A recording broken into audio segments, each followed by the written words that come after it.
Apa kata tok guru ataupun ahli ilmu tadi? Kemaskanlah pakaianmu, tinggalkanlah kampung ini.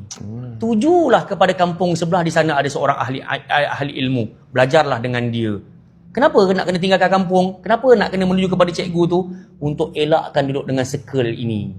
Salah satunya. Dan akhirnya kita tahulah kisah lelaki ni bila dia keluar tinggalkan kampung, tiba-tiba mati. Datang malaikat rahmat, datang malaikat azab, masing-masing berebut nak tarik. Sampai berlakulah perdebatan, refer dekat Allah Ta'ala suruh ukur. Ternyata Allah kata kalau dia dah keluar kampung, dia masuk syurga. Kalau dia tak sempat keluar kampung, dia masuk neraka. Ternyata lelaki ni hanya keluar kampung satu jengkal sahaja. Dan Allah kata dia mendapat rahmat dan dia dibenarkan masuk ke dalam syurga. Apa pelajaran yang kita dapat dekat sini? Salah satunya, rahmat Allah sangat luas.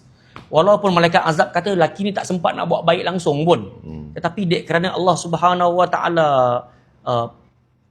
menyebut tentang keutamaan hijrah, meninggalkan Taleh kepada Saleh, meninggalkan Fajir kepada Hasan, maka lelaki ini pun dapat rahmat Allah Subhanahu Wa Ta'ala. Itu pelajaran pertama. Pelajaran yang kedua yang kita dapat, patut untuk kita meninggalkan circle, bukan membenci, meninggalkan sementara, untuk dia mendapat keteguhan hati, dan setelah itu dia mampu kembali untuk menyampaikan dakwah pula, agar orang yang berada dalam circle yang toleh, yang tak baik, dapat berubah dan berhijrah ke arah yang lebih baik.